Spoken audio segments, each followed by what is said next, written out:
Supreme court के suo motu cognizance लेने के बाद आज सुप्रीम कोर्ट की महिला अधिवक्ता सड़कों पे निकली है प्रोटेस्ट करने के लिए उन महिलाओं के लिए। हम जानते हैं सीनियर एडवोकेट रोहित पांडे जी से कि वो क्यों प्रोटेस्ट कर रहे हैं, सड़कों पर क्यों उतरे हैं। सर देखिए, हम लोग लॉयर हैं और एक सुप्रीम कोर्ट ने इस स्वतः संज्ञान लेकर के ये दिखाया है कि हमारी भी जिम्मेदारी बनती है, ड्यूटी बनती है कि अगर हम किसी को सुरक्षित नहीं रख पा रहे हैं, अगर सरकार विफल हो जा रही है कि उसका जो काम है हम उनको चुन के लेके आते हैं, इसलिए लेके आते हैं कि वो हमें प्रोटेक्शन देंगे, वो हमें सुरक्षित रखेंगे। हम अगर वर्किंग टाइम में अगर हम काम कर रहे हैं तो कौन रिस्पॉन्सिबल होगा हमें सुरक्षित करने के लिए। अगर एक हॉस्पिटल में किसी के साथ रेप होकर के ब्रूटल मर्डर हो रहा है तो सरकार जिम्मेदार होगा, जिम्मेदारी उसको लेनी पड़ेगी। अब जिम्मेदारी से बच के भागना अपने आप में एक बहुत बड़ा एक मामला बनता है कि ऐसे लोगों को क्यों बचाना चाहती है सरकार, क्यों पुलिस जो है लिपापोती करके वहाँ की चीजों को टेम्पर करना चाहती है। तो इसका ये आप सीधा आप एग्जाम्पल ले सकते हैं कि आज सीबीआई जो इंक्वायरी कर रही है, सीबीआई इंक्वायरी क्यों कर रही है, आज मॉनिटर सुप्रीम कोर्ट क्यों कर रहा है, क्यों वो कहता है कि आप रिपोर्ट सबमिट करिए। इसका मतलब हुआ कि सरकार पे, न्यायपालिका का भी भरोसा सरकार पे नहीं है।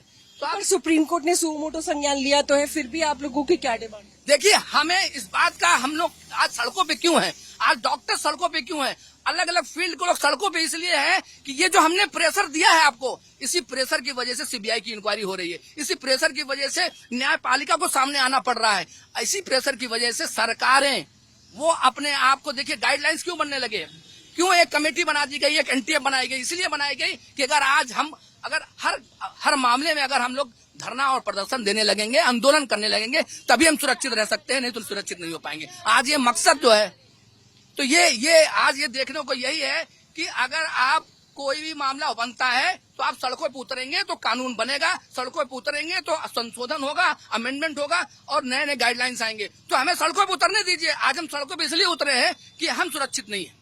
मैं मनु सिंह, अधिवक्ता, director multi state housing society.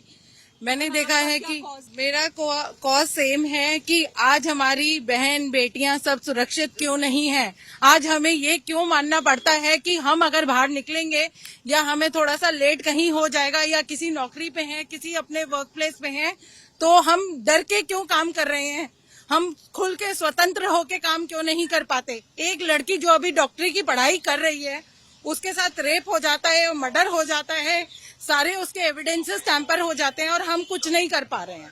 मैं बहुत अच्छे से, क्या आप सेफ महसूस करती हैं जब आप कोर्ट प्रीमाइसेस में होती हैं? शायद नहीं, और ऐसे इंसिडेंसेस होने के बाद तो बहुत ज्यादा अनसेफ महसूस करते हैं। हमें लगता है कि पता नहीं कौन है, हमारे आसपास ही वो लोग हैं जो हमारे साथ कुछ गलत कर देंगे। हम तो ये। मैम, आप अपना नाम बताइए। Advocate Monisha Anand. I am also. आपका क्या कॉज है, आपको क्यों लगता है कि सड़क पे उतरना जरूरी है? देखो, सड़क पर उतरना जरूरी इसलिए क्योंकि इस देश में जब भी प्रोटेस्ट ना हो तब तक कोई एक्शन नहीं लिया जाता। आपने अभी सवाल किया मेरे सीनियर से रोहित पांडे जी से कि सुओ मोटो को सुप्रीम कोर्ट ने कॉग्निजेंस लिया तो क्या परेशानी है। मैं ये कहती हूँ, जो सुओ मोटो कॉग्निजेंस लिया गया है ना, वो भी एक हफ्ते बाद दिया गया, वो भी मेरे सीनियर ने एक लेटर कन्वे किया है सुप्रीम सीजेआई को, तो उसके बेसिस पे ही ये कॉग्निजेंस लिया गया है। कॉग्निजेंस इतना लेट क्यों लिया गया? जब फर्स्ट डे हम लोग सबको जानकारी मिल गई थी कि ऐसे ऐसे वैंडलाइजेशन हो रहा है वॉर रूम का, क्राइम सीन से सब एविडेंस इरेज किए जा रहे हैं, तो उस आधी रात को ही कॉग्निजेंस क्यों नहीं ले लिया गया? तो कोर्ट भी कहीं ना कहीं, सुप्रीम कोर्ट ने कॉग्निजेंस लिया है, एक अच्छा स्टेप है, लेकिन ये पहले भी लिया जा सकता था। एज ए लॉयर आप कितना सेफ महसूस करती हैं? एज अ लॉयर मैं पहले तो लग रहा था सेफ महसूस करती हूँ, लेकिन अभी जिस इंसिडेंट के बाद से तो मेरे पेरेंट्स खुद इनसिक्योर फील करने लगे हैं और मुझे खुद बोलने लगे कि नहीं, अब तुम 9 बजे तक घर पहुंच जाया करो। आपको नहीं लगता कि 2012 में जो निर्भया के केस में जो गाइडलाइंस आई थी वो फॉलो नहीं हो रही हैं? बिल्कुल नहीं हो रही है। सिर्फ गाइडलाइंस बनाने से कुछ नहीं है मैम, जब तक गाइडलाइंस को हम इम्प्लीमेंट नहीं करवाएंगे, उसकी स्ट्रिक्ट गाइडलाइंस नहीं बनाएंगे, तब तक इसका कोई फायदा नहीं है। पेपर्स पे गाइडलाइंस बनती रहेंगी, लेकिन जब तक उसका इम्प्लीमेंटेशन नहीं होगा, उसका कोई कॉन्सिक्वेंस वो फिक्स नहीं करेंगे, तब तक कुछ नहीं हो सकता। Security measures, whereas the protection, I myself is not safe today in Supreme Court. Reason being, my own colleagues are threatening me and they are telling me that if in case you will not follow us or you will not do something which is according to their liking, then I am not safe in my own working station or working place. This is what needs to be rectified. We need to change our mentalities. We need to educate our voice. better than educating girls, and rather suggesting our girls to do not leave house after certain period of time or in the evening. We should educate our boys that we should they should always follow some protocol. They should respect women in each and every aspect. That is very much required today.